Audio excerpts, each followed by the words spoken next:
I'm Anonymous Cubed, a detective for hire.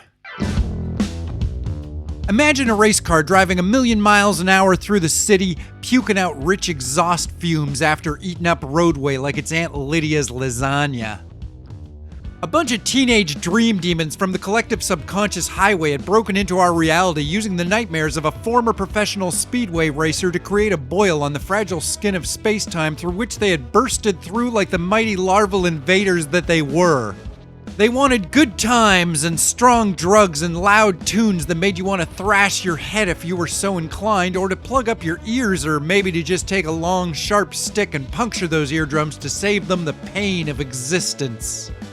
You know the kind of music I mean, the sort of savage, scratchy stuff that spoke of goblins and warlocks and alien lands dotted with the cavernous ruins that remained of the corpses of dead gods. Shadowy worlds with shadowy people to populate them. Those sorts of songs. Songs by bands fronted by men and women in tight pants and torn t-shirts wearing too many belts and an awful lot of headbands. These teenage invaders were wild, vile, carnivorous types who ran hot and red like a stove burner on high. At night, they'd prowl the quiet places of the city looking for lost children whose innocence they'd devour by exposing the little tykes to the heartbreaking truths of existence, such as how incremental taxation works and where puppies and kittens go when they die. These were the cruel, senseless, small-time crimes that would often escalate to the gang of ruffians assaulting a lone traveler out in the midst of traffic. A husky fellow was spun 16 times and stripped of his underpants and dignity in a dreadful display of disrespect and utter candor. A police officer was found covered in graffiti and that slime you used to buy in stores that was so popular with all the kids back in the 1980s. Non-toxic stuff, but really difficult to clean up, as the officer learned.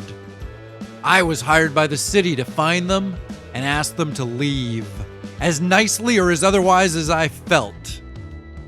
Tracking them down was no problem. They were ugly thugs with eyes like brass buttons. They looked like the mutant punk rock freaks who should have been fighting good-natured teens on some Saturday morning cartoon. They had oversized mouths full of oversized teeth and haircuts like neon signs cut tall and bright in strange streaks that didn't make much sense to look at, but probably looked cool in photographs. They were shaking down a ghost for ghost coins when I caught up with them. Some poor fool who'd been mowed down by one of those big tractors they use for trimming the grass in public parks. He'd been caught sunbathing, the accident leaving him to float about the local area on nights when the moonlight could shine clearly down on the turf where he'd once lain. Now he was suffering the indignities of being shoved around by these not quite real but not quite fictional young jerks who thought it was real funny to make a dead man cry. I got their attention with a bit of a burp which allowed the ghost to make his retreat. Then I began to tell a tale. The trick with these sort of semi-existent creatures is to tell them the right sort of story, not just enough to get them interested, but to make them fall into it. Then they'll be trapped there, inside that narrative, until it comes to its conclusion, which, if you're careful, doesn't really have to ever arrive. I spent a few hours laying out the backstory and doing some structural world building, and then once I began to really turn the characters loose, I knew I had them. They wound up trapped in those final paragraphs forever. It wasn't the most satisfying conclusion I'd ever written, but I had to be happy with it. Sure, they'd still haunt the dreams of any who heard the tale I told, but at least that's where they'd be trapped, like bumblebees behind glass, or like those bad guys Superman put into that weird extra-dimensional prison that existed in a floating rhombus. You know what I'm talking about, if you're a nerd. My story was both meandering and purposeful, much like our own lives. There were side characters who needed exploring but instead just faded away, and exciting plot twists that fizzled out into gassy bits of nothingness, the way things often do.